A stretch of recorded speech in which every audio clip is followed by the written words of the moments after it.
हमारा प्रसारण आप सुन रहे हैं देश की सुरीली धड़कन विविध भारती से। थोड़ी देर में आप सुनेंगे कार्यक्रम सखी सहेली।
सखी सहेली।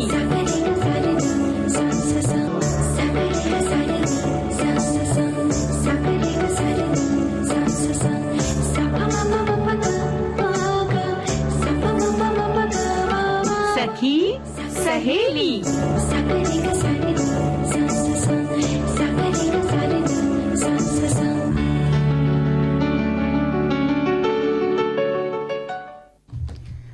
सभी सखियों, सहेलियों, श्रोताओं और विविध भारती के तमाम श्रोताओं को सखी सहेली के मंच से शेफाली कपूर और आरती श्रीवास्तव का नमस्कार। क्या हाल है आरती? आज आपके चेहरे की मुस्कान देखकर तो भाई दिल बाग बाग हो गया। बिल्कुल, होना भी चाहिए ऐसा, थोड़ी मुस्कुराहट हमेशा आपके चेहरे पे होनी चाहिए, क्योंकि आपके चेहरे पे मुस्कुराहट है तो अगर सामने वाला आपको देख रहा है तो ऑटोमेटिकली उसके चेहरे पे भी वो मुस्कान जो है वो ट्रांसफर हो जाती है और वो जो एक माहौल होता है ना वो पॉजिटिव हो जाता है। हाँ बिल्कुल, खुशनुमा हो जाता है, जैसे मौसम खुशनुमा हो चला है वैसे आपकी मुस्कुराहट ने स्टूडियो का मौसम खुशनुमा बता दिया। चलिए बताइए आज क्या लाई हैं आप पिटारे में?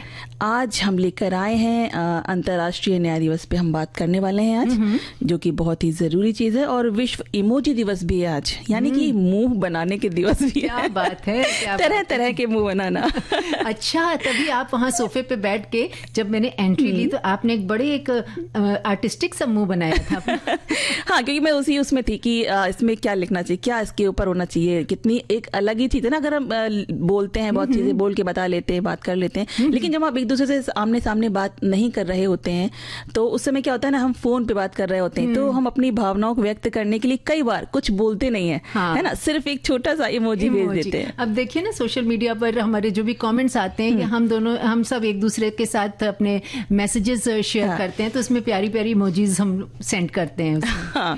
और क्या है और पिटारे में आपके? और हम लेकर आए हैं एक मुट्ठी बचपन सहेजे रखे। क्या बात है, बचपन की याद दिला दी। बचपन तो बहुत सारा रखना चाहिए हमेशा अपने दिल में, लेकिन एक मुट्ठी बचा के हमेशा तामुर रखना चाहिए। बिल्कुल, तो साथियों आप तैयार हो जाइए इस पर अपनी बातें लिखने के लिए कि जैसा कि आरती बता रही हैं कि एक मुट्ठी बचपन सहेज कर रखना चाहिए, इस पर आपकी क्या राय है बताइएगा। बिल्कुल, मैच्योर होना अच्छी बात है पर थोड़ा बचपना भी होना चाहिए। बिल्कुल, दिल में बच्चा अपना जो होता है एक बच्चा वो जिंदा रहना चाहिए। बिल्कुल। और हम आज घूमने भी जाने वाले हैं। कहाँ ले चल रही हैं? आज हम लेके जाएंगे आपको बिलीगिरी रंगा हिल्स की तरफ, कर्नाटक। क्या बात है, और कुछ है पिटारे में? और भी कुछ है, इसमें मुझे कुछ कहना है। क्या कहना है भाई? मुझे आपसे भी कुछ कहना है, श्रोताओं को हमसे कुछ कहना है, हम सभी को एक दूसरे से कुछ न कुछ कहना ही होता है। तो कह डालें अपने दिल की बात, और क्या। बिल्कुल। और आज हम कहेंगे किस विषय पे, ये भी तो सुन लें। आज हम कहेंगे अजब गजब कहावतें और जो मुहावरे होते हैं ना उसके बारे में। बचपन याद आ गया ना, देखिए बचपन भी सहेजे रखें, और बचपन से जुड़ा हुआ ये चीज है ना कि मुहावरे कहावतें, है ना, और क्यों बचपन क्यों मतलब बड़े होने के बाद भी वो काम आते हैं। हम एक दूसरे से जब बात करते हैं तो अचानक बेसाख्ता ही निकल जाती है। जैसे कि अभी एक वाकया हो गया स्टूडियो में हमारे। हाँ बिल्कुल, वही मैं चाह रही थी, उस चीज को जरूर बताएं। जरूर बताएंगे, लेकिन गाना हो जाए। बिल्कुल, एक गीत के बाद।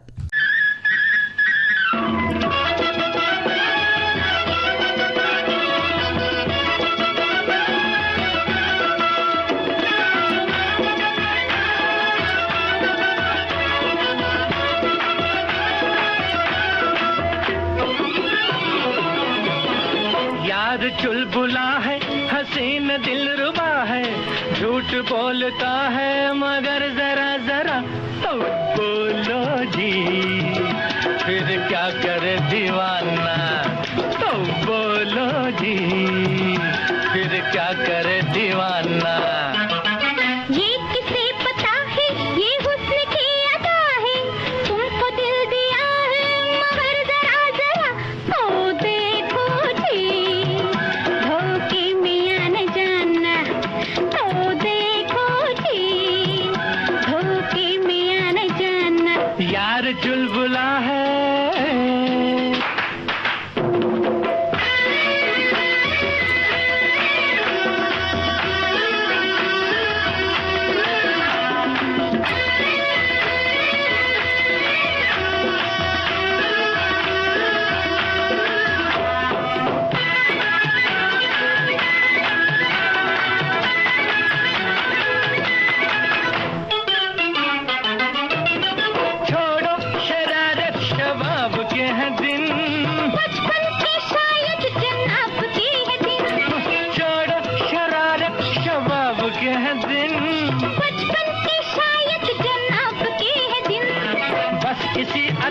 हम सनम तुम्हारे हो लिए, किस तरह यकीन हमको आए ये तो बोलिए। तो सुन लो, तो सुन लो, तो सुन सुन सुन सुन सुन तो सुन लो जी, कहता है क्या जमाना, तो देखो जी, धोखे में आने जाना। यार चुलबुला है।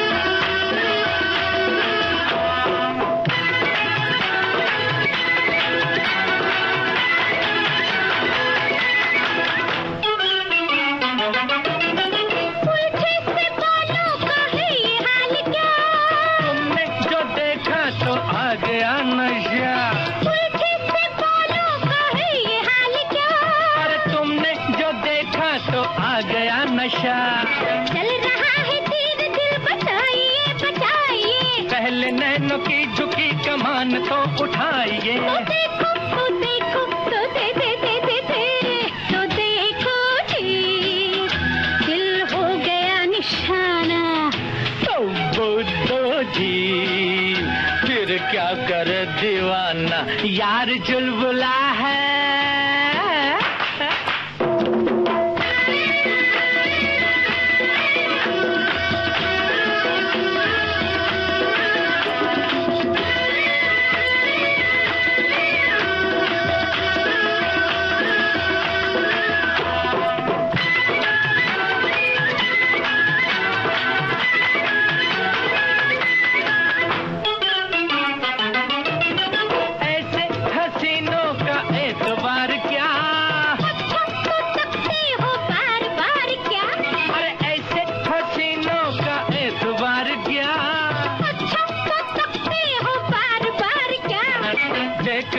किसने ये हंसी शक्ल बनाई है, ऐसा लग रहा है तुमने गहरी चोट खाई है। तो देखो तो देखो तो देख देख देख देख देख तो देखो जी, इस दिल का दिल मिलाना, तो देखो जी, धोखे में आने जाना।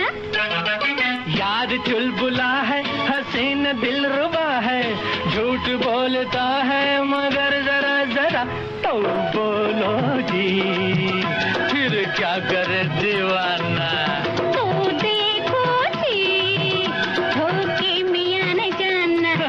तो बोलो जी, फिर क्या करे दीवाना। तो देखो जी, धोखे में आने जाना।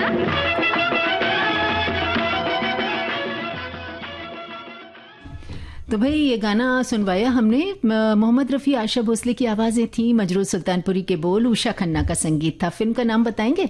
दिल देख के देखो। क्या बात है। 90 बरस की हूर आकाशवाणी। जी, मेरा नाम डॉक्टर सुब्रतो गुहा है और मैं पुणे महाराष्ट्र में रहता हूँ। प्रोफेशन रहा है हॉस्पिटल एडमिनिस्ट्रेशन। दादी जी के पास एक पुरानी रेडियो हुआ करती थी और वो वाल्व वाला रेडियो था, और वो मॉर्निंग में जब रेडियो ऑन करती थी तो आकाशवाणी का जो वो सिग्नेचर ट्यून वो बजता था और वो मुझे अट्रैक्ट किया। तो उस समय मैं क्लास 5 में पढ़ता था और उसी से एक रेडियो सुनने का एक चस्का लगा। सवेरे 5:53 से जब पुणे विविध भारती स्टेशन का ओपनिंग होता है, फिर वंदनवार, फिर आपके भूले बिसरे गीत, फिर हम है राही प्यार के सारा प्रोग्राम्स मैं सुनता हूँ। दोपहर में सखी सहेली, हेलो फरमाइश हुआ या हेलो सहेली हुआ या आज के मेहमान हुआ या बॉम्बे टॉकीज हुआ या जो भी हुआ, संडे को तो खास करके उजाले उनकी यादों के सुनना ही सुनना है। अगर हम लोग एक knowledge upgradation point of view से देखें, आकाशवाणी से जो इन्फॉर्मेशन और नॉलेज हम लोगों को मिलता है वाकई में एक काबिल तारीफ चीज है। 90 बरस की हूर आकाशवाणी। आरती, कितना गर्व महसूस होता है ना जब आकाशवाणी का होता है कि ये 90 वर्ष की ओर अग्रसर। बिल्कुल बिल्कुल, बहुत गर्व होता है कि ऐसे प्लेटफॉर्म से हमें जुड़ने का अवसर मिला जी, है ना। बिल्कुल। तो चलिए अब आप अपने जो आपके सेगमेंट्स हैं उसमें सबसे पहला सेगमेंट क्या ले रही हैं? सबसे पहले हम बात कर लेते हैं न्याय दिवस के ऊपर। न्याय की बात तो सबसे पहले होनी चाहिए। बिल्कुल होनी चाहिए। बिल्कुल बिल्कुल। तो आज हम मना रहे हैं विश्व अंतर्राष्ट्रीय न्याय दिवस, और हर साल 17 जुलाई को मनाया जाता है ये। और ये दिवस अंतर्राष्ट्रीय कानून के अंतर्गत सबसे गंभीर अपराधों, जिसमें कि नरसंहार, जो युद्ध अपराध होते हैं, और मानवता के विरुद्ध जो अपराध शामिल हैं, उसके लिए मनाया जाता है। इसकी जवाबदेही के लिए अंतर्राष्ट्रीय कानून के महत्व पर प्रकाश डालता है ये जो दिन है, और वैश्विक समुदाय को याद दिलाता है कि स्थायी शांति प्राप्त करने के लिए और मानवीय गरिमा की रक्षा के लिए एक महत्वपूर्ण भूमिका उन्हें निभानी है। हाँ, और ऐसा ही बात हमारे भी साथियों ने भी लिखकर भेजी है कि आज 17 जुलाई है और आज अंतर्राष्ट्रीय न्याय दिवस और विश्व इमोजी दिवस दोनों मनाए जा रहे हैं। मतलब ये दोनों का एक कॉम्बिनेशन है आज। इन्होंने लिखा है कि अंतर्राष्ट्रीय न्याय दिवस, जिसे अंतर्राष्ट्रीय आपराधिक न्याय दिवस भी कहा जाता है, 17 जुलाई को मनाया जाता है ताकि अंतर्राष्ट्रीय आपराधिक न्याय प्रणाली को बढ़ावा दिया जा सके और पीड़ितों के अधिकारों को मान्यता दी जा सके। बिल्कुल। एक श्रोता लिखते हैं कि 17 जुलाई उन सभी लोगों को एकजुट करता है जो न्याय का समर्थन करना चाहते हैं, पीड़ितों के अधिकारों को बढ़ावा देना चाहते हैं और विश्व की शांति, सुरक्षा और कल्याण के लिए खतरा पैदा करने वाले अपराधों को रोकने में मदद करना चाहते हैं। बिल्कुल। तो एक साथी ने लिखा है कि विश्व अंतर्राष्ट्रीय न्याय दिवस, जिसे कभी कभी अंतर्राष्ट्रीय न्याय दिवस या अंतर्राष्ट्रीय आपराधिक न्याय दिवस के रूप में भी जाना जाता है, आईसीसी के कार्य और न्याय प्रशासन में इसके योगदान का सम्मान करने के लिए इसे मनाया जाता है। बिल्कुल। और शिवाली जी, ये दिन 1998 में रोम संविधि, यानी कि वो संधि जिसके जरिए अंतर्राष्ट्रीय आपराधिक न्यायालय की स्थापना हुई थी, इसको अपनाए जाने की वर्षगांठ का भी प्रतीक है। ये दिवस पहली बार 2003 में मनाया गया था और तब से ये आईसीसी के कामों को बढ़ावा देने के लिए वैश्विक समुदाय में अंतर्राष्ट्रीय न्याय के महत्व को उजागर करने के लिए एक महत्वपूर्ण अवसर बन गया है। तो देखिए, हमारे साथियों ने भी लिखा है, हमारे एक श्रोता लिखते हैं कि ये दिवस अंतर्राष्ट्रीय न्याय तंत्र तथा दंड से मुक्ति के मुद्दे को संबोधित करने तथा वैश्विक शांति एवं सुरक्षा को बढ़ावा देने में उनकी भूमिका के बारे में जागरूकता बढ़ाता है। बिल्कुल। तो शांति सब जगह होनी चाहिए। देश में भी न्याय व्यवस्था होती है और इसके साथ में दुनिया की जो न्याय व्यवस्था को सुचारू रूप से चला सके, उसके लिए अंतर्राष्ट्रीय न्यायालय बने कि जैसे कि अपराध हो, जैसे कि जो युद्ध अपराध हैं उसमें नरसंहार हो रहा है, इसके लिए बहुत से देशों, जो अगर देश में किसी युद्ध अपराध में शामिल है देश, तो उस पर बहुत सी पाबंदियां लगाई जाती हैं। तो इसी न्याय व्यवस्था के अंतर्गत पाबंदियां लगा दी जाती हैं कि जिसके जरिए उनको थोड़ी ऐसा सजा की तरह ये पाबंदियां होती हैं उस देश के ऊपर। बहुत। और हमारे श्रोताओं ने भी बहुत अच्छी जानकारी हमारे साथ साझा करी। तो अब हम गाने की ओर बढ़ें क्या? बिल्कुल।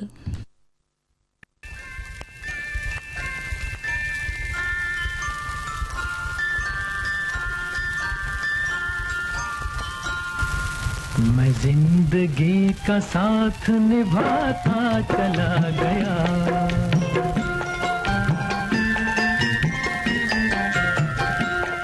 हर फिक्र को धुएं में उड़ाता चला गया, हर फिक्र को धुएं में उड़ा।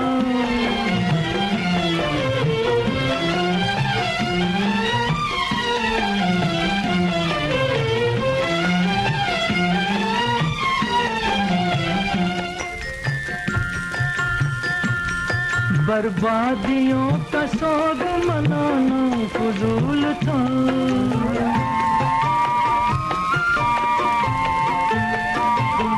बर्बादियों का सोग मनाना फजूल था, मनाना फजूल था, मनाना फजूल था। बर्बादियों का जश्न मनाता चला गया, बर्बादियों का जश्न मनाता चला गया, हर फिक्र को धुएं में उड़ा।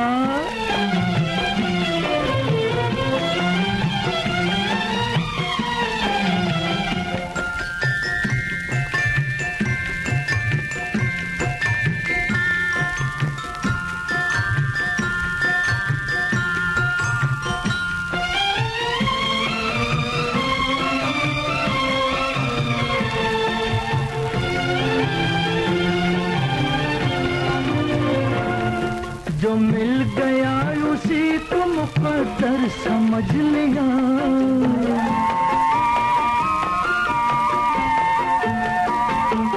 जो मिल गया उसी को मुकद्दर समझ लिया, मुकद्दर समझ लिया, मुकद्दर समझ लिया। जो खो गया मैं उसको भुलाता चला गया, जो खो गया मैं उसको भुलाता चला गया, हर फिक्र को धुएं में उड़ा।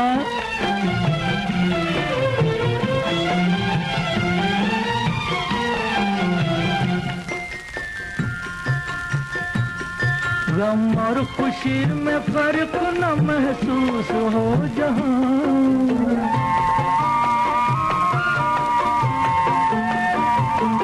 गम और खुशी में फर्क न महसूस हो जहां, न महसूस हो जहां, न महसूस हो जहां। मैं दिल को उस मकाम पे लाता चला गया, मैं दिल को उस मकाम पे लाता चला गया, मैं जिंदगी का साथ निभाता चला गया, हर फिक्र को धुएं में उड़ाता चला गया। आरती, हर फिक्र को धुएं में उड़ाता चला गया, हर फिक्र को धुएं में उड़ा दो। हाँ। बड़ा ही एक अंदाज था रफ़ी साहब का गाने में, इस गाने में एक अलग ही अंदाज था। हम दोनों फिल्म का ये गाना था, साहिर लुधियानवी के बोल थे और जयदेव का संगीत। आगे बढ़े उससे पहले एक छोटा सा संदेश। बिल्कुल। विविध भारती पर हर रोज दिन में 1 बजे विविध भारती की गीत माला आपके साथ। जन्म जन्म का साथ है तुम्हारा, इस कार्यक्रम में हर पायदान पर होगी आपकी भागीदारी। हम और तुम, तो हम और आप पिरोएंगे गीतों की इस माला के मोती साथ साथ। हम साथ हैं। जुड़े रहिए हमारे साथ विविध भारती के फेसबुक पेज पर। विविध भारती की गीत माला हर रोज दिन में 1 बजे। विविध भारती, आपका जीवन संगीत। आरती, इस गाने के पहले जब हमने एक संदेश सुनवाया था जो 90 वर्ष को लेकर था प्रसारण के, तो उसी के लिए हमारे एक साथी लिखते हैं कि बहुत बहुत शुभकामनाएं 90 वर्षों तक सबके जीवन में संगीत भरने के लिए। तो आगे भी ये सिलसिला जारी रहेगा। बिल्कुल ये सिलसिला चलता रहेगा। तो अब क्या इरादा है? अब हमारा इरादा है, अब हम बात करना चाहते हैं इमोजी के ऊपर। थोड़ा सा अपने चेहरे को अलग अलग तरीके से जो बना के भेजते हैं, मतलब जो इमोजीज होते हैं उनको अपने फोन के माध्यम से हम जो भेजते हैं, तो वो इतने भावनाएं लिए होते हैं, इतने ज्यादा, मतलब हम कुछ सोच रहे होते हैं, हर चीज का इमोजी दिख जाता है। हाँ, जब हम कभी देखते कभी हैं। आजकल मैं देखती हूँ छोटे छोटे बच्चों के भी तरह तरह के इमोजी आते हैं, कहीं गुस्सा करते हुए, कहीं हंसते हुए, कहीं लालच करते हुए, कहीं मुंह चिढ़ाते हुए, अलग अलग तरीके के। और परिवहन में चल रहे हैं, बस है इस तरीके की बहुत सी, हर तरीके का, मतलब आप सोच सकते हैं जितने वो उतने आपको दिखेंगे उसमें। और हमारे श्रोता भी बहुत ही उत्साह के साथ इमोजी के बारे में बहुत सारी बातें लिख रहे हैं जी। तो ये और एक अलग ही अंदाज होता है। बिल्कुल बिल्कुल। और बहुत कुछ कह जाता है, कुछ भी नहीं लिखने में, मतलब बिना शब्दों के ही हमारी भावनाओं को व्यक्त कर देता है। सच बात है। और बिल्कुल। और ये 17 जुलाई का दिन विश्व इमोजी दिवस और डिजिटल कैलेंडर के लिए दुनिया के कई प्रतीकात्मक चिन्हों को समर्पित है। इमोजी से पहले इमोटिकॉन्स होते थे, जिनका विकास उन भावों को व्यक्त करने के लिए किया गया जो पहले भावों से रहित थे। इमोजी एक जापानी अभिव्यक्ति शब्द है जिसको चित्र शब्द के तौर पर समझा जाता है। इसे 1990 में शिगेताका कुरिता ने बनाया था। जापानी दूरसंचार कंपनी NTT डोकोमा के लिए काम करते समय कुरिता इन चित्र शब्दों को उनके पेजर्स पर एक विशेष रूप से डिजाइन करते थे जिससे कि युवा वर्ग इनसे आकर्षित हो सके। और 2002 में लॉन्च होने के बाद से ही 17 जुलाई की तारीख लाल और काले रंग के एप्पल कैलेंडर इमोजी का अभिन्न हिस्सा रहा है। और 2007 में जब एप्पल को अपना पहला आइकॉन लॉन्च किया था जब एप्पल ने, तो जापानी बाजार पर कब्जा करने के लिए उसमें इमोजी की बोर्ड लगाया गया था। इमोजी कीबोर्ड जो होता है ना, वो लगाया गया था। हर साल नए नए इमोजी विकसित किए जाते हैं और इमोजीपीडिया के संस्थापक जेरेमी बर्ज ने विश्व इमोजी दिवस की शुरुआत की थी। तो हमारे साथियों ने इस बारे में भी बहुत सारी चीज़ें लिखी हैं। हमारे साथी लिखते हैं कि ये दिन 2014 में शुरू किया गया था जब एक इमोजी उत्साही जेरेमी बर्ज ने इमोजी के महत्व को उजागर करने के लिए एक दिन समर्पित करने का फैसला किया। और 17 जुलाई की तारीख को इसलिए चुना गया क्योंकि एप्पल के कैलेंडर इमोजी में यही तारीख दिखती है और इमोजी ने संचार को अधिक मज़ेदार, प्रभावी और व्यक्तिगत बना दिया है। जी, कुछ श्रोताएं जो लिखते हैं कि इमोजी एक तरह के छोटे डिजिटल चित्र या आइकन होते हैं जो हमारी भावनाओं को चैट में या टेक्स्ट मैसेज में व्यक्त करने में मदद करते हैं।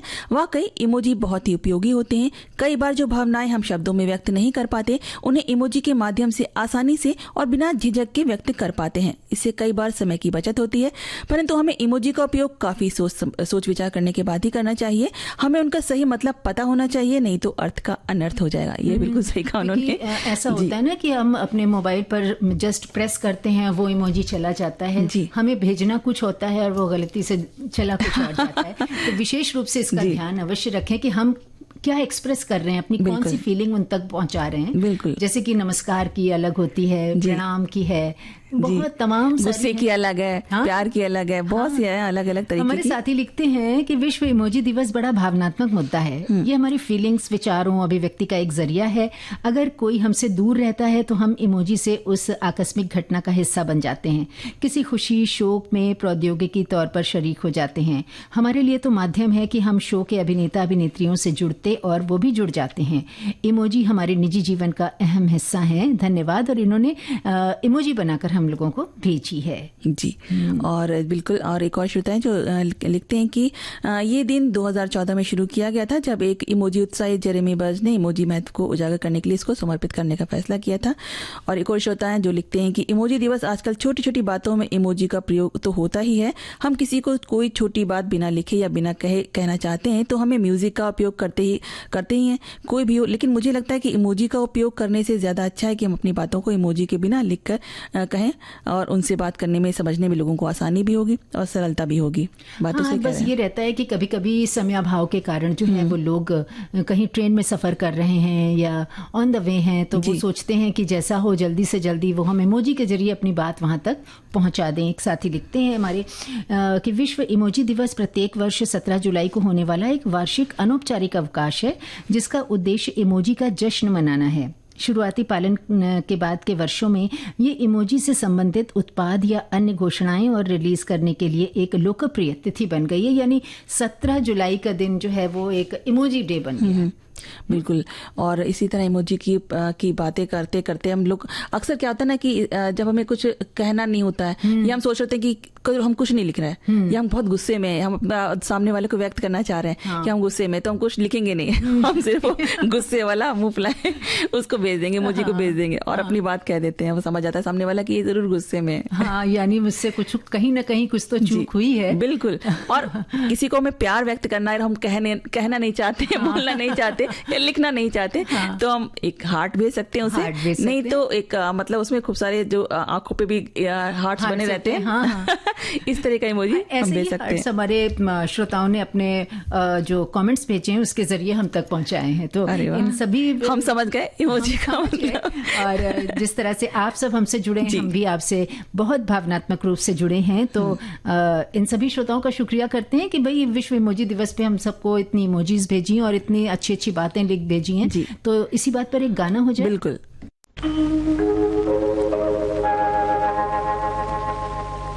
दीवाना मुझसे नहीं,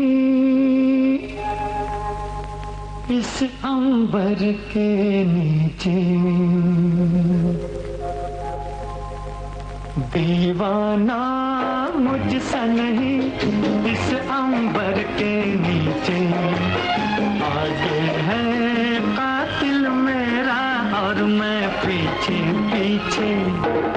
दीवाना मुझसा नहीं, इस अंबर के नीचे आगे है कातिल मेरा और मैं पीछे पीछे।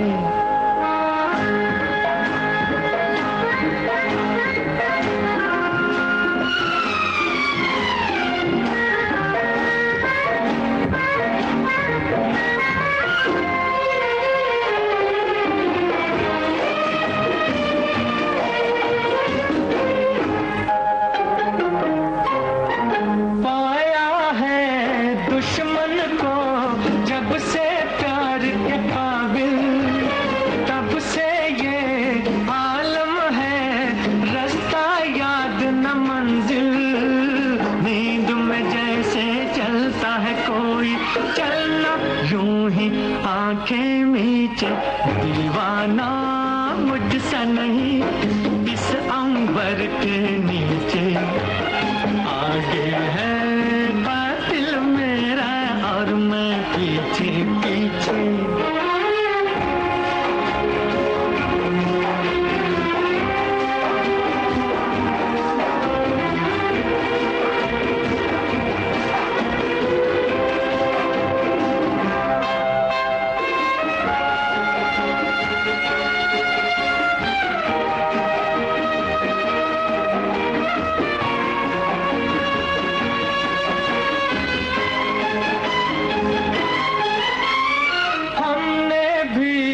रखती हैं कल पे कल की बातें,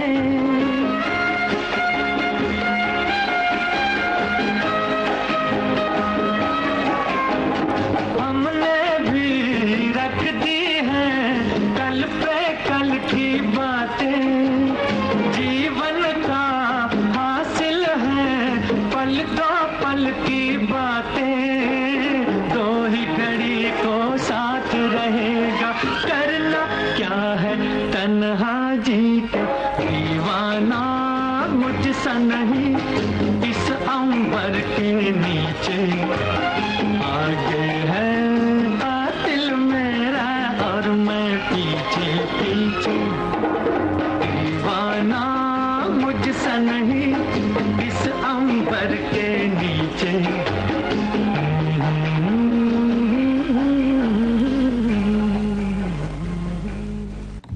भाई आरती, आज तो आप गाने बड़े अच्छे अच्छे सुनवा रही हैं, हम तो खो गए थे गाना सुनते सुनते। तीसरी मंजिल फिल्म का ये गाना था मोहम्मद रफ़ी का गाया हुआ। मजरूह सुल्तानपुरी के बोल थे और संगीत राहुल देव बर्मन का। अब क्या याद है? अब हम थोड़ा सा घूमने फिरने की बातें कर लेते हैं। हाँ, थोड़ा सा चलना चाहिए कहीं। चलिए, ले चल रही हैं आज आप कर्नाटक। जी बिल्कुल, तो कर्नाटक बैठे यहाँ से हम कर्नाटक चलते हैं। बिल्कुल, और उसमें हम चलेंगे बिलीगिरी रंगा हिल्स की तरफ। हिल्स तो वैसे भी हिल्स सखी ने लिखा है कि आज के विषय बड़े मजेदार और रोचक हैं। तो हम बात करते हैं बिलीगिरी रंगा हिल्स की, जो कर्नाटक के चामराजनगर जिले में बेंगलोर से लगभग 254 किलोमीटर की दूरी पर स्थित है। इसे पूर्वी घाट को पश्चिमी घाट से जोड़ने वाला वन्यजीव गलियारा माना जाता है। धुंध में लिपटी पहाड़ियां, हाथियों, बाघों, तेंदुओं, भालू, जंगली सुअर और हिरणों से भरे जंगलों से भरी बिलीगिरी रंगा पहाड़ियां प्रकृति की हरियाली और वन्य जीवन से भरपूर है। और जैसे जैसे हम पहाड़ियों पर चढ़ते हैं, तापमान गिरता जाता है और हवा में ठंडक घुलती जाती है। घुमावदार सड़कें जो घने जंगलों से घिरी रहती हैं, साथ में बीच बीच में वन्य जीवों की झलक यात्रा को रोमांच से भर देती है। और पहाड़ियों की चोटी पर स्थित बिलीगिरी रंगनाथ स्वामी मंदिर न केवल आध्यात्मिक शांति प्रदान करता है, बल्कि आसपास के मनोरम दृश्यों से जो है ना, वो पर्यटकों का मन मोह लेता है। बिल्कुल, और भगवान रंगनाथ को समर्पित ये मंदिर तीर्थयात्रियों और पर्यटकों दोनों को आकर्षित करता है। साहसी लोगों के लिए बीआर हिल्स में कई सारे ट्रैकिंग ट्रेल्स हैं, जिसमें आसान पैदल यात्रा से लेकर चुनौतीपूर्ण पैदल यात्राएं भी शामिल हैं। एक लोकप्रिय ट्रैक डोडा संपिगे मारा तक है, जो 2000 साल पुराना विशाल जहां यहाँ पर 2000 साल पुराना विशाल चंपा का वृक्ष है और जिसे स्थानीय सोलिगा जनजाति पवित्र मानती है। ये ट्रैक हमें घने जंगलों और झरनों से होकर ले जाता है। मतलब इतना पुराना पेड़ है, सोचिए इतना पुराना पेड़ है। और इस बारे में हम और बातें करेंगे, लेकिन यहाँ एक छोटा सा अंतराल ले लेते हैं। ठीक है।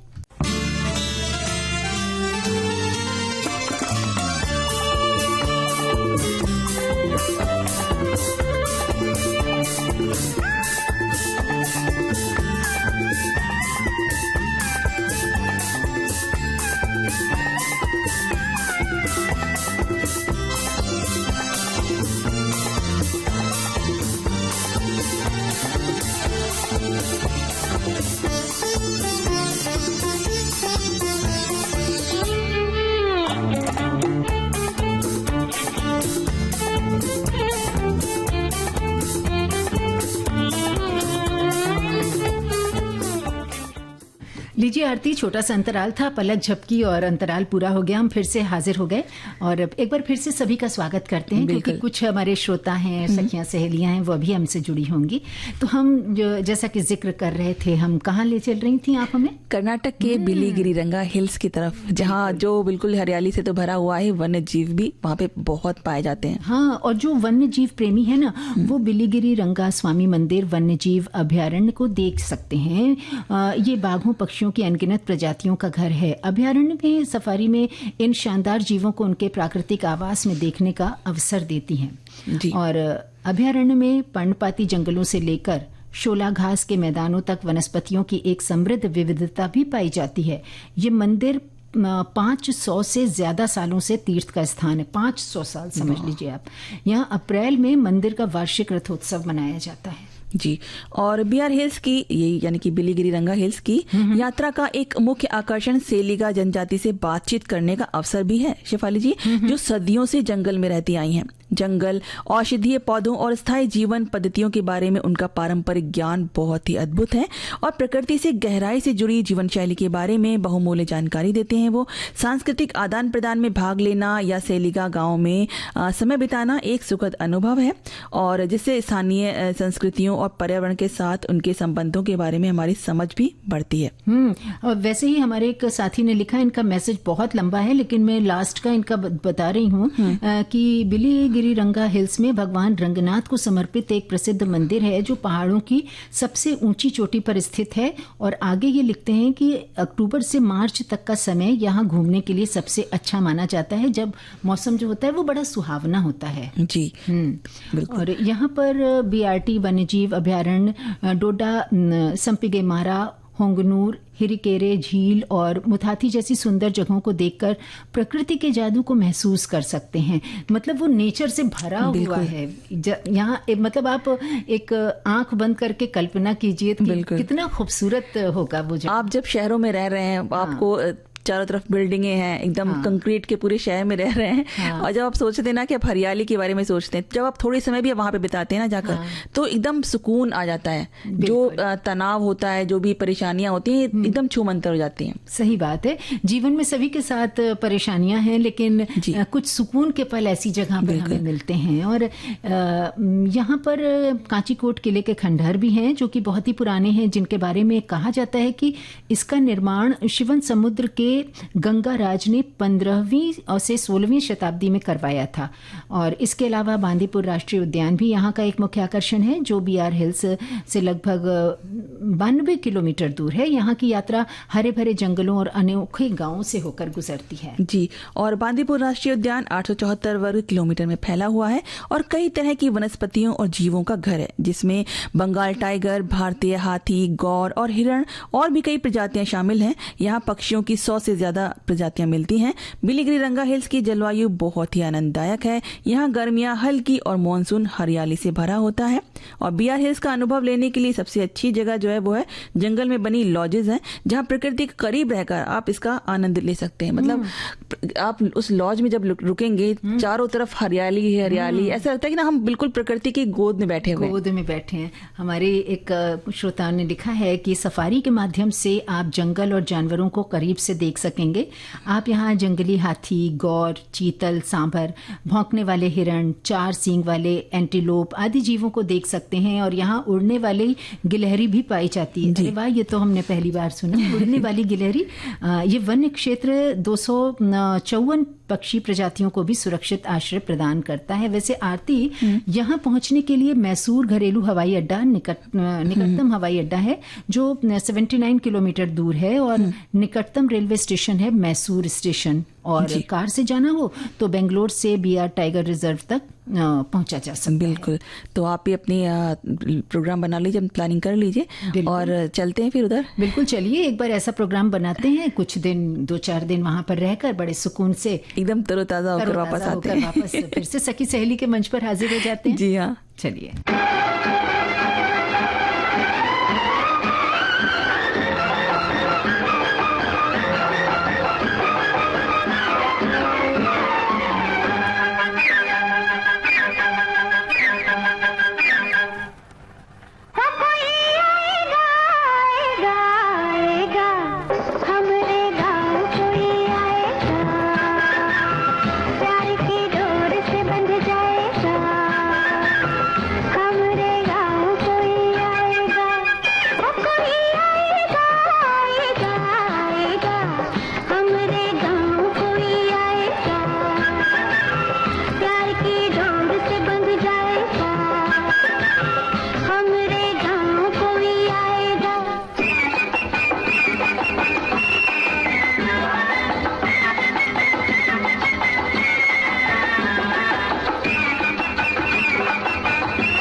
तो ज़रूर हम लोग चलेंगे कर्नाटक के, और हमारे श्रोता और सखियों ने जो भी सुना होगा वो भी ज़रूर प्लान बिल्कुल, और अनोखे गांव से गुजरेंगे। हाँ बिल्कुल। और बड़ा ही प्यारा गीत भी आपने इसी से जुड़ा सुनवाया। प्रोफेसर फिल्म का ये गाना था। लता मंगेशकर, आशा भोसले की आवाज़ें थीं, हसरत जयपुरी के बोल थे, शंकर जयकिशन का संगीत था। और अब चलिए बचपन की ओर निकल चलते हैं। बिल्कुल, बचपन की ओर तो हम लोग वैसे भी रहते ही हैं अक्सर।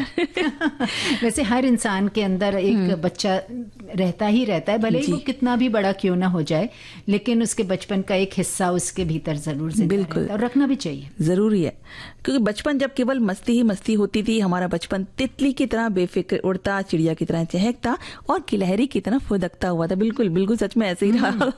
बारिश की पहली फुहार का बेसब्री से हमें इंतजार रहता था और बूंदे धरती पर गिरी नहीं कि हथेली जो थी हमारी उसे सहेजने के लिए अपने आप ही आगे बढ़ जाती थी। सच में जी। और बारिश में भीगने का ऐसा जुनून होता था कि भरी दोपहरी में घर के सारे लोग सो रहे हो तब चुपके चुपके दबे पांव धीरे से घर के दरवाजे खोलकर घर से बाहर निकल जाते थे और फिर क्या करते थे हम? अरे अपने सखियों को सबको आवाज देनी शुरू लेते थे। जल्दी निकलो आओ बारिश शुरू हो गई है। आपने तो बिल्कुल बचपन में मुझे भेज दिया। हम लोग भी ऐसे ही करते थे और हमेशा घर में चारों ओर बस घूमते रहना, भागते रहना, मम्मी के पीछे पल्लू पकड़ के घूमते रहना। मतलब वो बचपन एक अलग ही अंदाज में रहता था, है ना। और किसी को हम उस समय खिड़की से पुकारते तो किसी पक्षी या जानवर की आवाज के इशारे से पुकारते। और फिर जब बारिश की बात चलती है तो खूब खेलते बारिश में, और मूसलाधार बारिश में उफान आए पोखरों या फिर बारिश से जो भर आती है ना ढेर सारे पानी में, उसमें कागज की कश्ती तैराना तो कभी भूल ही नहीं सकते। आप भूली है क्या? बिल्कुल नहीं। अच्छा, तब ना कपड़े भीगने का डर होता था और ना पिटाई का डर होता था। बिल्कुल हम भले ही ये कहते रहे कि भला ये भी कोई उम्र है जो हम अपने बचपन जैसी हरकतें करें, पर आरती मन कहाँ मानता है, वो हमसे करा ही लेता है कोई न कोई हरकत, जैसे हम बचपन में बार बार करते थे, जैसे बारिश में भीगना। जी। और हाँ, अब हम थोड़ा हिचक जाते हैं कि कहीं किसी ने देख तो नहीं लिया हमें। हमारे बड़े होने के साथ ही हम जीवन के गंभीर हिस्से में आ जाते हैं और इसी कारण हम सहज होना और उत्साह से भरकर उस चीज का आनंद उठाना भूल जाते हैं, है ना। और लेकिन सोचने वाली बात यह है कि बड़े होने पर हम जो सोचते हैं कि कोई व्यक्ति हमें देख रहा है, हमें जज कर रहा है, तो फिर हमारे हर काम का विश्लेषण कर रहा है, असल में तो वो भी चिंतित सोच रहा होगा ना कि कोई उसे जज कर रहा है। बिल्कुल बिल्कुल। तो हम क्यों इसकी चिंता करें, कोई हमें देख रहा है, कोई हमारे में क्या सोच रहा है। बस आनंद उठाइए ताकि अपने को खुशी मिल सके। बिल्कुल। तो हमारे एक साथी ने भी लिखा है कि बचपन हर इंसान के जीवन का एक महत्वपूर्ण हिस्सा है। तो वहीं दूसरे सखी ने लिखा है कि भाई वाह, बचपन को सहेजें क्या, उसे भूल ही नहीं पाते। आज उम्र के इस पड़ाव पर आंखों में तैर गया। बचपन में गुट्टे खेलना और सिकड़ी, रस्सी, छुपन छुपाई, गुल्ली डंडा, कंचे खेलना, टायर दंडी से दौड़ना, साइकिल चलाना, सब मस्ती भरे दिन थे, आज याद आ गए। और जैसे वो भी होता है ना, एक इक्खट दुक्खट जैसा खेल होता था, याद है आपको? अरे बहुत। जिसमें वो 1 2 3 4 से 8 तक बनाते थे और गोटी डालकर उस पे पैर से बिल्कुल बिल्कुल बिल्कुल। तो यानी वो बचपन का जो दौर था, वो मन तो आज भी बहुत कुछ होता है बचपन की तरह से खेलने कूदने का, लेकिन कभी कभी इंसान के साथ बहुत सारी जिम्मेदारियां होती हैं और फिर उम्र का भी इंसान ये सोचता है कि अरे हम वही बचपन का खेल खेलेंगे तो वही बात आ जाती है, लोग क्या कहेंगे। जी बिल्कुल। और हम बस देखिए, इसलिए हम अब क्या होता है ना, ये सोचते हैं ना दूसरों के बारे में, तो इसीलिए हम अपने अंदर छुपे उस बचपन को हमेशा भूल जाते हैं, जबकि उसे हमें अपने ताउम्र अपने साथ रखना चाहिए। बिल्कुल। और नहीं तो हम बस वहीं रहेंगे जहां हम बैठे हुए हैं। सही है ना। और जीवन का जो जादुई बक्सा हम अपने साथ लेकर आए, है ना, उसमें इतने तरह तरह के रंग हैं, खुशी के, हंसी के, हर तरह के रंग हैं उसके अंदर, है ना। और उसमें इतने तरह के औजार हैं जिसको अगर हम निकालें तो अपने आप को तराश सकते हैं, अपने बचपन को तराश सकते हैं, अपने आप को तराश सकते हैं। तो जब हम खुश रहेंगे ना तो हम पॉजिटिव रहेंगे और अपने साथ साथ अपने सामने जो आसपास के लोग हैं वहां भी हम पॉजिटिविटी ही फैलाएंगे। और जब हम खुद पर कुछ करने लगेंगे तो हम जीवन को जीने का सलीका भी सीख लेंगे। और दूसरे क्या सोचेंगे इस सोच को दूसरों पर ही छोड़ दो भाई। और ऐसा करने पर हम अपने मन के अंदर के बंधन को तोड़ सकेंगे और वैसे ही जैसे आपने कहा कि आजाद होकर जी सकेंगे, क्योंकि जीवन जीने के लिए होता है, सिर्फ काटने के लिए नहीं होता है। जी, है ना। बच्चों की तरह एकदम आजाद और दूसरों की नजरबंदी से बेफिक्र जीवन, और ये कमाल तभी होगा जब हम बस उस एक मुट्ठी भर बचपन को सहेजेंगे अपने अंदर। बिल्कुल। और एक माई श्रोता जो लिखते हैं कि सहेज कर रखें एक मुट्ठी बचपन। अरे मैं तो कहती हूँ एक मुट्ठी क्या, दिल तो अभी बच्चा है, हमें अपने पूरे बचपन को ही सहेज कर रखना चाहिए। हम अपनी जिम्मेदारियों के पीछे इतना दब जाते हैं कि अपने बचपन को जीना भूल जाते हैं। हमारे अंदर जो छोटा सा बच्चा बसता है वो कहीं खो जाता है। इसलिए जरूरी है कि हम अपने बचपन को सहेजें। थोड़ा सा अपनी जिम्मेदारियों से पीछे तो नहीं हटेंगे, ये तो नहीं कहूंगी, लेकिन थोड़ा सा अपनी जिम्मेदारी को किनारे रखकर अपने आप के लिए जीने की कोशिश करें। अपने आप को समय दें। इस तरीके से आप अपने लिए समय, अपनी हॉबीज और अपने बचपन सब सहेज कर रख सकते हैं। इतना मत खाओ, अपने आप को खो दीजिए कि आप अपनी जिम्मेदारियों के पीछे अपने आप को भूल जाए हम। हमारी एक सखी ने लिखा है कि बचपन की यादें हमारे जीवन का महत्वपूर्ण हिस्सा होती हैं। ये हम जो यादें हैं हमें खुशी, उत्साह और प्रेरणा देती हैं। बचपन की भावनाएं जैसे मासूमियत, खुशी, उत्साह, आश्चर्य, ये हमें जीवन को एक अलग नज़रिए से देखने में मदद करती हैं। और बचपन के अनुभव हमें सिखाते हैं कि कैसे जीना है, कैसे खुश रहना है, कैसे दूसरों से जुड़ना है। अपने भीतर के बच्चे को जीवित रखना, इसका मतलब है कि हमें अपने भीतर की रचनात्मकता, कल्पना और जिज्ञासा को कभी नहीं खोना चाहिए। बचपन हमें सिखाता है कि जीवन में छोटी छोटी चीज़ों में खुशी कैसे पाई जाती है और जीवन को आश्चर्य और उत्साह से कैसे देखा जाता है। बहुत अच्छी बात इन्होंने लिखी है। और एक और श्रोता है जो लिखते हैं कि बचपन की याद हमेशा से हमारे जहन में बैठी हुई है। वो यादें, वो मस्ती, पढ़ाई का उतना टेंशन नहीं होता था, बारिश में सरकुंडी खेलते थे, धूप रहती थी इसलिए दोपहर को बैठे खेल जैसे कैरम, बिजनेस, ताश, बुद्धिबल वगैरह।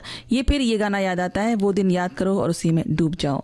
बिल्कुल। और एक साथी ने लिखा है कि बड़े होने के बाद भी हम लोग अपने बचपन की शैतानियों और मस्ती को याद करके हंसते हैं। अपने बच्चों को हंस कर अपने बचपन की चकल्लस भरी बातें सुनाते हैं। बिल्कुल, जब ऐसा होता है घर वाले सब साथ में बैठते हैं तो माता पिता, बड़े बूढ़े बुजुर्ग सब अपनी बातें बताते हैं। बहुत सारे आरती इससे हमें अनुभव भी मिलते हैं और सीख मिलती है कि सही मायनों में जीवन को कैसे जिया जाए। जी। दिल का भंवर करे पुकार, प्यार का राग सुनो, प्यार का राग सुनो रे।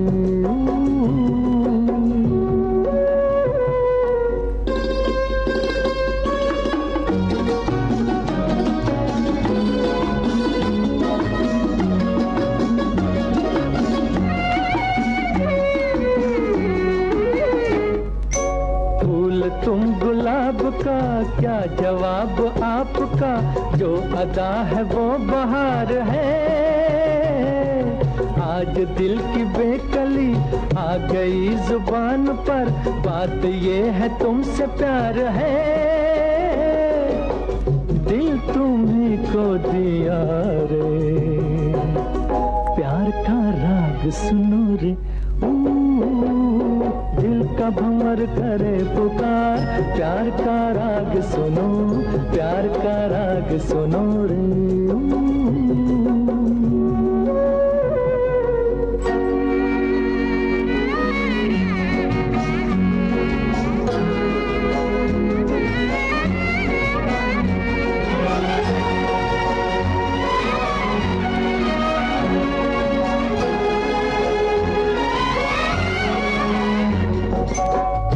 तुम मिटाना पर न तुम गिराना, आंसू की तरह निगाह से। प्यार की ऊंचाई, इश्क की गहराई, पूछ लो हमारी आह से। आसमां छू लिया रे, प्यार का राग सुनो रे। दिल का भंवर करे पुकार, प्यार का राग सुनो, प्यार का राग सुनो रे।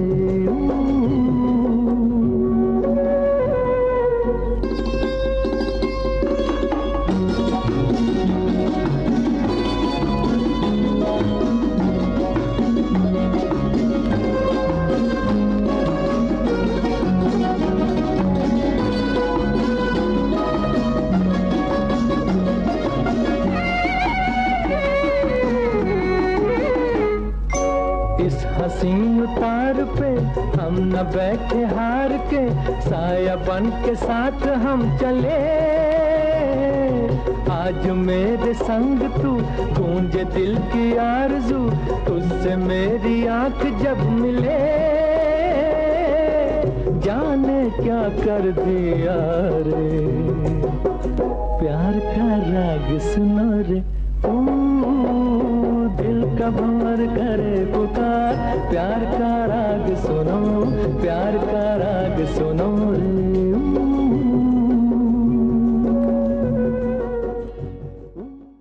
कितना प्यारा गीत था, मोहम्मद रफ़ी की आवाज़ में, तेरे घर के सामने फिल्म से। हसरत जयपुरी के बोल थे और संगीत का जादू SD बर्मन का। क्या बात है आरती, आज आपके पिटारे में गाने भी एक से बढ़कर एक हैं। अच्छा, जैसा कि अभी हमने जिक्र किया था बचपन के बारे में, तो हमारे कुछ साथियों का कहना है कि नटखटपन की गुदगुदी कभी न भूलें, तनाव में भी खिलखिलाने की आदत रखें, यही है असली जिंदगी की पूंजी, बस एक मुट्ठी बचपन हमेशा दिल में रखें। तो वहीं एक साथी ने यह भी लिखा है कि कुछ तो लोग कहेंगे, लोगों का काम है कहना, हम अपनी जिंदगी अपने तरह से अपने तरीके से जिएंगे। बिल्कुल। तो बहुत सारी चीजें हैं, हमारे साथियों ने अभी भी बहुत सारी उस बारे में लिखते बिल्कुल। एक श्रोता हमारे लिखते हैं कि एक बचपन का जमाना था जिसमें खुशियों का खजाना था, चाहत चांद को पाने की थी पर दिल तितली का दीवाना था, खबर न थी कुछ सुबह की न शाम का ठिकाना था, थक कर आना स्कूल से पर खेलने भी जाना था, माँ की कहानी थी परियों का फसाना था, बारिश में कागज की नाव थी हर मौसम सुहाना था। क्या बात है। ऐसा एक मेरे पास मैसेज आया है कि एक मुट्ठी बचपन सहेजे रखें, काफी बाल सुलभ मुद्दा है। बचपन तो हंसता मुस्कुराता होना चाहिए, जिसमें किसी का हस्तक्षेप नहीं होना चाहिए। हमारे बचपन में हम पूरा वक्त अध्ययन करते थे और दादा दादी नाना नानी का खूब प्यार मिला। हम राजकीय विद्यालयों के वॉलीबॉल भी खेलते थे, हम मंदिरों में क्रीड़ा करते थे। अब का बचपन वीडियो गेम में तब्दील हो गया, बच्चे बाहर निकलना भूल गए, इस तरह तो उनका फैट बढ़ जाता है। हमारे जिले में कुछ चुनिंदा ही बच्चे हैं जो शाम को निकलते हैं, यानी बदलते वक्त के साथ जो है वो बचपन में भी चेंजेस आ रहे हैं। देखिए बिल्कुल। और एक श्रोता लिखते हैं कि उम्र बढ़ने के साथ बचपन को संजोए रखने के लिए अपनी रचनात्मकता और कल्पना को जीवित रखना, अपने अंदर के बच्चे को पोषण देना और उन चीज़ों को करना शामिल है जो आपको खुशी देती हैं। इसके अतिरिक्त अपनी पुरानी यादों को याद करना, उन स्थानों पर जाना जहाँ आप बड़े हुए हैं और उन लोगों के साथ समय बिताना जो आपको बचपन की याद दिलाते हैं, आपको अपने बचपन से जुड़ने में मदद कर सकते हैं। बिल्कुल। तो बचपन के ढेर सारे हमारे पास कमेंट्स आ चुके हैं। एक साथी ने लिखा है कि हम अपने बचपन को इसलिए बहुत मिस करते हैं क्योंकि वो जीवन का सबसे सुंदर समय था, चिंताओं से दूर, मस्ती से भरपूर। वो समय आज के समय से बहुत अच्छा था, पर इसका ये मतलब तो नहीं है कि हम आज खुश नहीं हैं। हो सकता है हम खुश हों, पर वो बीते हुए पल, जिए हुए लम्हे, उनसे अच्छा कुछ नहीं हो सकता। बिल्कुल। और अब हम आ जाते हैं अपने मुहावरों और कहावतों की तरफ। बिल्कुल बिल्कुल। और हमारे साथी भी बहुत सारी मुहावरों वगैरह उन्होंने भी लिखकर भेज दिए हैं जी, है ना। तो एक हमारे साथी हैं जो लिखते हैं कि मुहावरे भाषा को मजेदार तो बनाते ही हैं, इनको सुनना और समझना भी बहुत आनंददायक है। हिंदी भाषी क्षेत्रों में लोग अक्सर मुहावरों का प्रयोग करते रहते हैं, जिसे सुनकर गंभीर बात भी कई बार हास्य का रूप ले लेती है। तो कभी हास्यात्मक तरीके से कहे गए मुहावरे अपने गंभीर अर्थ को श्रोता तक के मर्म तक पहुंचा देते हैं। बिल्कुल। हमारी एक साथी लिखती हैं कि बहुत बेहतरीन विषय और बातचीत चल रही है। बचपन कभी भी जाए ना, बचपन में झगड़ना, मिलना, बात बात पर रूठना, फिर तुरंत मनाने पर मन जाना, खुलकर हंसना और हंसाना कहाँ कठिन है। जी बिल्कुल। यानी सब जो है वो अपने अपने हम लोगों से अपने अपने दिल की बातें इसमें शेयर कर रही हैं। तो जैसे कि हम अजब गजब मुहावरे और कहावतों पे बातचीत कर रहे हैं, जैसे प्रचलित मुहावरा है आंख का तारा होना, यानी बहुत प्यारा। और कहावत या लोकोक्ति जैसा कि नाम से जाहिर है कि लोगों द्वारा कही गई कोई भी बात, जैसे घर की मुर्गी दाल बराबर या बंदर क्या जाने अदरक का स्वाद, ये लोकोक्ति या कहावत है। सिर्फ हिंदी भाषा ही नहीं, तमाम भाषाओं में ये मुहावरे और लोकोक्तियां प्रयोग की जाती हैं। स्कूलों में भी बच्चों को कहा जाता है कि पत्र लेखन या निबंध लिखते समय मुहावरों का प्रयोग करें। और कभी कभी तो वो मुहावरे दे देते थे, उसका अर्थ भी मांगते थे कि आप बताइए कि इसका है ना। ये तो आज भी है, आप चाहे कोई किसी भी भाषा में, मराठी हो, इंग्लिश हो, हिंदी हो, वो उसमें आपको अगर ये सब चीजें करनी है, पत्र लेखन करना है या फिर आपको निबंध ही लिखना है, तो आपको उसी में आपको जितना ज्यादा प्रयोग करेंगे मुहावरों का, आपको उतने ज्यादा मार्क्स मिलेंगे। अब देखिए ना, आज ऐसा ही एक वाकया हो गया ना स्टूडियो में कि भाई जिस चेयर पर हम बैठे थे बहुत मजेदार। भाई इस चेयर से तो हम सुबह से मशक्कत कर रहे थे कि ये किसी तरह मान जाए, ठीक से बैठ जाए, लेकिन जब वो नहीं फिट बैठ रही है चेयर, तो मैंने अपने इंजीनियर साहब से कहा कि भाई देखिए ये चेयर की कुछ प्रॉब्लम है। तब वो आए, उन्होंने देखा, उन्होंने कहा भाई ये तो हमारी चेयर है, ये आप कहाँ से ले आई? मैंने कहा भाई मुझे तो यहाँ मिली।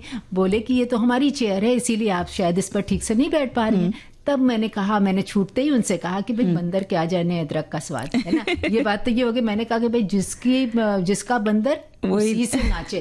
यानी भाई जिसकी ये कुर्सी है ये उसी के बात मानेगी, ये हमारी कुर्सी है नहीं, उनकी कुर्सी उन्हीं की बात मानेगी। बिल्कुल। तो कुछ बातें ऐसी होती हैं जिसमें मुहावरे निकल ही आते हैं। जी। और एक हमारे श्रोता हैं जो लिखते हैं कि कहावतों की भी अजब गजब दुनिया होती है, भाषा कोई भी हो, उस कम शब्दों में पढ़कर गागर में सागर जैसा ज्ञान मिलता है। कुछ गुजराती कहावतें लिखी हैं इन्होंने। ना बोलवा मा नव गुण, मतलब कुछ भी नहीं बोलने में 9 गुण होते हैं।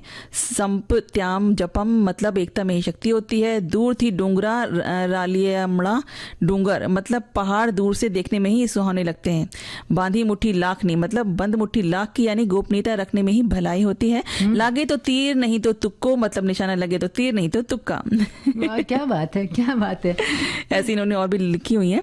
तो इस तरह से बहुत सी भेजी है। एक श्रोता ने भेजी है कि सूप तो सूप छन्नी भी बोले जिसमें 72 छेद, मतलब मौका हाथ लगते ही अयोग्य व्यक्ति भी उपदेश देने लगता है। क्या बात है, क्या बात है। और हमारे एक साथी लिखते हैं कि ये वे विचारों को कम शब्दों में व्यक्त करने में मदद करते हैं। ये उदाहरण के लिए जैसे एक पंथ दो काज कहने से आप एक ही काम से 2 फायदे के विचार को अधिक संक्षेप में कर सकते हैं जी। और तो इस तरीके से ढेर सारी चीज़ें जो हैं मुहावरों के जरिए हम अपनी बातचीत करते हैं। अब एक कमेंट आया है जो लिखते हैं कि हम प्रतिदिन जीवन में अपनी बातचीत में कई बार कहावतों और मुहावरों का प्रयोग करते हैं।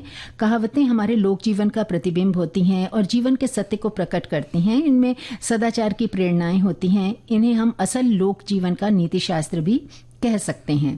तो वहीं एक वाह क्या बात है, खूब ढेर सारे भेजे इन्होंने। तो लिखते हैं कि नाच न जाने आंगन टेढ़ा, यानी कोई कार्य न कर पाने पर बहाना बनाना। सरिता को सब्जी काटना तो आता ही नहीं और कहती है कि चाकू ही बिना धार का है।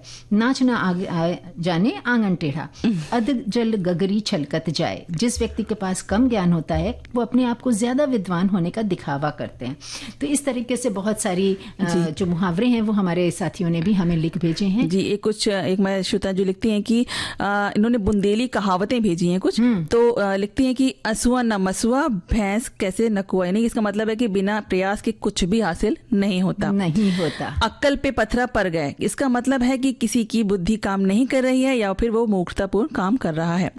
अकेली हर दसिया सबरो गांव रसिया, इसका मतलब है एक व्यक्ति जो अकेला है वो पूरे गांव के लिए आकर्षण का विषय हो सकता है। और इस तरीके की इन्होंने बहुत से भेजे हैं। और बहुत से लोगों ने अच्छी अच्छी कहावतें और मुहावरे भेजे हैं कि समझ नहीं आता कि किसको छोड़े किसको पढ़े।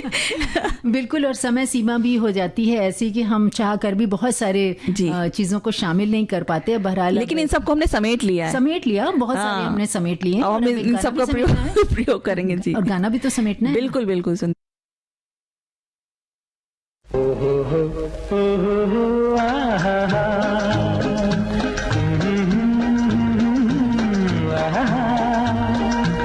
ये देख के दिल झूमा, ले प्यार ने अंगड़ाई, दीवाना हुआ बादल, सावन की घटा छाई।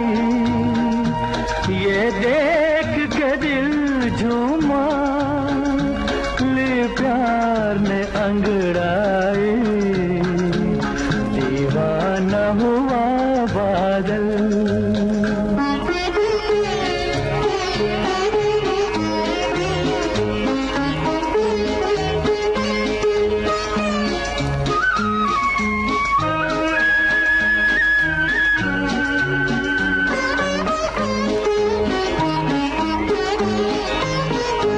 ऐसी तो मेरी तकदीर न थी, तुम सा जो कोई महबूब मिले। दिल आज खुशी से पागल है, दिल आज खुशी से पागल है। ऐ जान वफा तुम खूब मिले, ऐ जान वफा तुम खूब मिले। दिल क्यों न बने पागल, क्या तुमने अदा पाई। ये देख के दिल झूमा,